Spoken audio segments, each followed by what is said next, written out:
जय माता दी, जय माँ कामाख्या, जय श्री महाकाल महाराज। देव राधा ट्रस्ट सत्यवाणी चैनल से आप समस्या व समाधान नामक कार्यक्रम सुन रहे हैं। प्रश्न ये आया है कि यदि एक कुंडली मांगलिक है और दूसरी कुंडलिक मांगलिक नहीं है तो क्या करें? क्या विवाह करना चाहिए या नहीं करना चाहिए?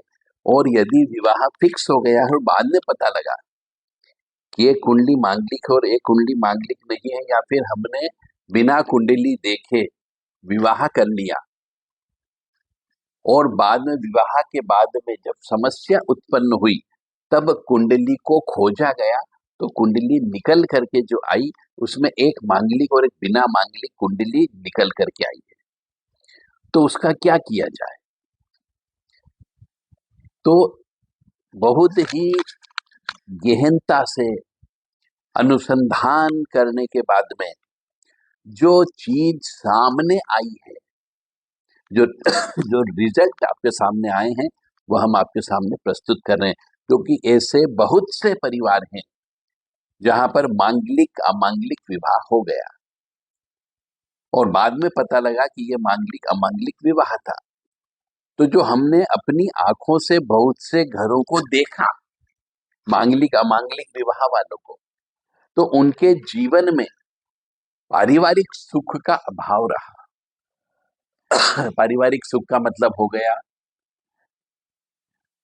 नींद कह लीजिए, हम बिस्तर होने वाला कष्ट कह लीजिए, या तो पति पत्नी दोनों सर्विस करने लगे, या पति शहर से बाहर रहने लगा, या एक ही शहर में एक ही मकान के अंदर रहते हुए दोनों में झगड़े टंटे होने लग गए, उनके यहाँ पे लड़का पैदा नहीं हुआ, यानी जिसको शैया सुख कहा जाता है, वह शैया सुख मांगलिक अमांगलिक वालों को प्राप्त नहीं होता है।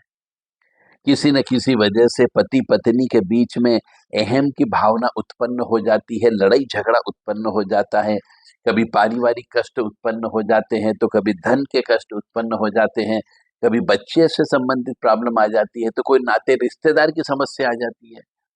और मांगलिक अमांगलिक विवाह होने पर कई बार ऐसा भी देखा गया है कि दोनों के बीच में जो प्रगाढ़ प्रेम संबंध होना चाहिए वो नहीं होता है, एक दूसरे के प्रति समर्पित भाव नहीं होता है, और विशेष तौर से शारीरिक सुख नहीं मिलता है, और कई बार वंश वृद्धि नहीं होती है, ना लड़कियां ही लड़कियां पैदा होती है।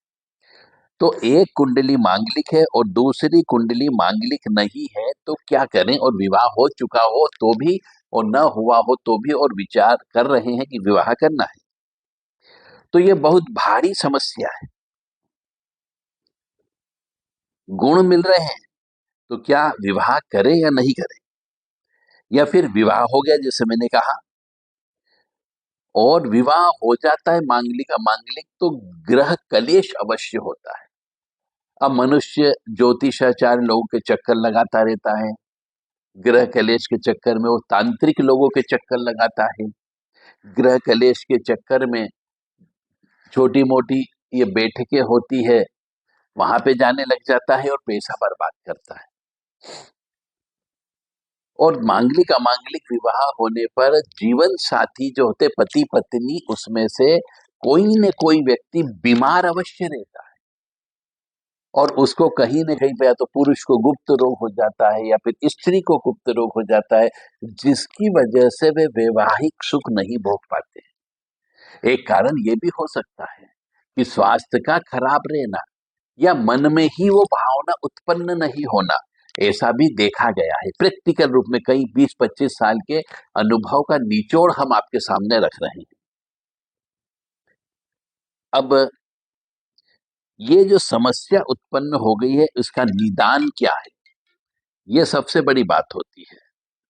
अब निदान का मतलब यहाँ पर हो गया है कि घट विवाह या कुंभ विवाह से बढ़िया कोई परिहार पूजा नहीं होती, कोई प्रायश्चित पूजा नहीं होती है, ये मान करके चले। क्योंकि यदि मांगलिक अमांगलिक विवाह हो जाता है तो शास्त्र ये कहते हैं, या विवाह कर भी लिया तो भी घट विवाह नामक एक पूजा होती है, वह पूजा मनुष्य को करना चाहिए। या फिर कुंभ विवाह मनुष्य को करना चाहिए, जिससे काफी कुछ हद तक शांति मिलने की संभावनाएं हो सकती है। क्योंकि कन्या की स्थिति में घट को एक विष्णु का प्रतीक मान करके उसमें विष्णु भगवान की, श्री हरि की कल्पना की जाती है और उसमें ही विष्णु भगवान का आह्वान किया जाता है। ओम शुक्लांबर देवम शशिवर्णम चतुर्भुजम प्रसन्न वदनम ध्याये सर्वविघ्नोपशांतये। तो जिस कन्या का भगवान के साथ विवाह हो जाता है वह अखंड सौभाग्य की स्वामिनी बन जाती है, ऐसा शास्त्र कहता है। और जो शास्त्र बोलता है उसके अनुसार ज्योतिष चलता है। तो शास्त्र ये कहता है कि यदि भगवान के साथ विवाह कर दिया जाता है, घट विवाह कर दिया जाता है, तो उसे अखंड सौभाग्य की स्वामिनी मान लेते हैं। उसे फिर पति की मृत्यु या पति की बीमारी का भय नहीं रहता है। और कुंडली के अंदर जो बहुत से दुर्योग उत्पन्न हो जाते हैं, चंद्रमा की वजह से हो जाता है, चंद्र राहु की वजह से हो जाता है, गुरु अष्टम होने की वजह से हो जाता है, इन कारणों की वजह से भी कई बार पति के ऊपर मृत्यु की तलवार लटकी हुई होती है। तो ऐसे समय पे स्त्री को विवाह के पहले या विवाह हो गया हो मांगलिक अमांगलिक से, तो घट विवाह करना चाहिए। और घट विवाह करने के बाद में ये दुर्योग नष्ट हो जाते हैं। और ये विवाह, उसकी विवाह से पहले ये माता पिता को मालूम होना चाहिए कि मेरी लड़की मांगलिक है, उसके विवाह में कई प्रकार की परेशानियां उत्पन्न होगी, देरी से विवाह होगा, या फिर विवाह होने के बाद में विधवा योग भी होता है, या फिर तलाक के योग होते हैं, बिछोह के योग हो जाते हैं। तो ऐसे समय पे माता पिता को चाहिए कि पहले तो वो अपनी लड़की की जन्म पत्रिका चेक करवा ले, 2-3 ज्योतिषी से करवा ले, ताकि उनको एक कंफर्म हो जाए कि सभी व्यक्तियों ने इसको बोला है कि यह मांगलिक लड़की है। और जब मांगलिक लड़की हो जाती है तो विलंब विवाह की स्थिति तो होती ही होती है। तो कई बार किसी का जल्दी विवाह हो जाता है और उसने घट विवाह नहीं कराया, तो ऐसी लड़की विधवा हो जाती है। पुरुष यदि घट विवाह करता है तो विवाह के अनुसार उसका विवाह लक्ष्मी से कराया जाता है। एक तरीके से यह तांत्रिक विधान होता है जो हमारे शास्त्रों में दिया गया है।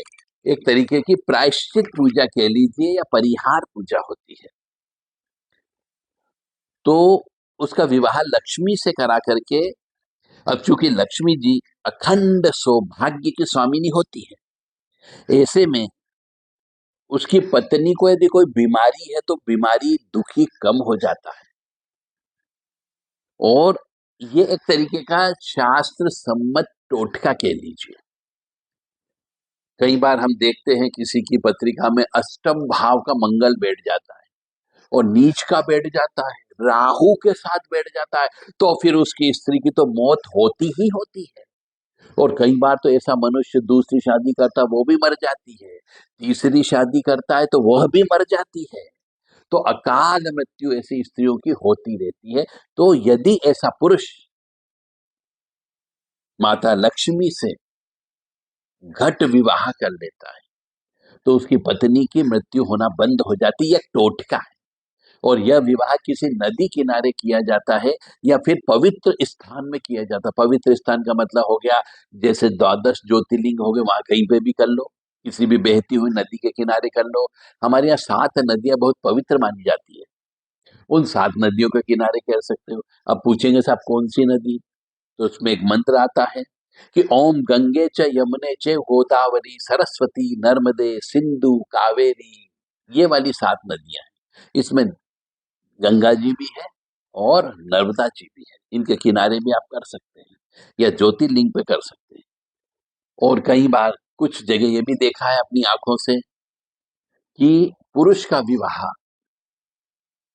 आंकड़े के डगाल से किया जाता है, आंकड़े के पेड़ से किया जाता है, तो उसका भी दोष खत्म हो जाता है। आक विवाह उसको बोला जाता है, अर्क विवाह बोला जाता है, और ऐसे में भी उसका दोष निवारण हो जाता है। फिर भी जो भी विवाह करे विधि विधान से करना चाहिए, और विधि विधान का मतलब हो गया जो शास्त्र सम्मत विधान है उस विधान के अनुसार ही विवाह करें, तो ये विवाह की पूजा पाठ सक्सेस होती है, अन्यथा नहीं होती है। किसी अनाड़ी पंडित पुजारी से ये घट विवाह या अर्क विवाह नहीं कराना है। जो जानकार हो, जो विवाह कराता रहता हो, और विवाह के सभी नियम कानून का पालन करना पड़ता है। फेरे भी लेना पड़ते हैं, वचन भी बोलना पड़ते हैं, अग्नि भी प्रज्वलित होगी, घट भी वहां पे रखना पड़ता है, और यदि स्त्री बैठती है, लड़की बैठती है, तो उसे लाल जोड़े में ही बैठना चाहिए, और पुरुष बैठता है तो उसे भी नया कपड़ा, कोरा कपड़ा पहनना चाहिए। फिर बाद में वो कपड़े जो होते हैं उनको निकाल करके किसी को दान दे दिया जाता है, या पंडित जी को ही दान दे दिया जाता है। तो इस विधान से यदि आप कार्य करेंगे तो ये मांगलिक अमांगलिक दोष यदि विवाह हो गया, उसकी वजह से घर में यदि बीमारी आ रही है, घर में सुख शांति नहीं है, घर के अंदर क्लेश है, या फिर वंश वृद्धि नहीं हो पा रही है, या फिर स्त्री पुरुष अपनी शैया सुख नहीं ले पा रहे हैं, या फिर दोनों के मन में अहम की भावना उत्पन्न होने की वजह से कष्ट की प्राप्ति हो रही है, तो इन दोषों को दूर किया जा सकता है। यदि आपके या आपके परिवार में किसी को मांगलिक दोष हो और उसका घट विवाह विधि विधान से या अर्क विवाह विधि विधान से कराना हो, तो देव राधा ट्रस्ट सत्यवाणी चैनल पर आप संपर्क कर सकते हैं। विधि विधान से पवित्र शिप्रा जी के किनारे, या पवित्र नदी नर्मदा जी के किनारे, या फिर उज्जैन में महाकाल महाराज की नगरी में यह विवाह विधि विधान से संपन्न कराया जाता है। यदि मंगल दोष है तो मंगल दोष की भी पूजा होती है, और ये इस प्रकार का घट विवाह या अर्क विवाह भी संपन्न होता है। जय माता दी, जय मां कामाख्या, जय श्री महाकाल महाराज। परंतु ये निश्चित है कि मांगलिक अमांगलिक विवाह नहीं करना चाहिए। कहीं न कहीं पर स्त्री या पुरुष को जिंदगी में कंप्रोमाइज करना पड़ता है, और जिस चीज के लिए वो कंप्रोमाइज करते हैं जिंदगी भर फिर उसी के लिए रोते रहते हैं कि हमने तो जिंदगी में सुख देखा ही नहीं।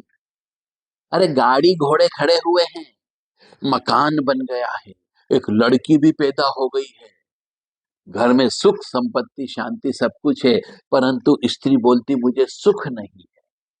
क्यों नहीं है? क्योंकि वो शैया सुख जो होता है, जो पति पत्नी के मिलन का जो सुख होता है, वो सुख मांगलिक अमांगलिक दोष में कम प्राप्त होता है। और उसका कारण केवल एक ही है कि एक मनुष्य जो मांगलिक होता है उसके शरीर में गर्माहट बहुत ज्यादा होती है, और जो जिसके शरीर में जो अमांगलिक होता है उसके शरीर में काम उत्तेजना नहीं होती है।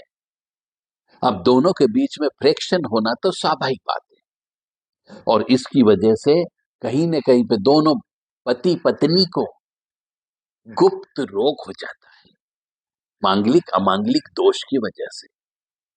तो ये रोग भी पैदा न हो और विवाह भी हो जाए, तो ये विवाह 2-3 बार विवाह के पहले तक करा लेना चाहिए। जय माता दी, जय मां कामाख्या, जय श्री महाकाल महाराज।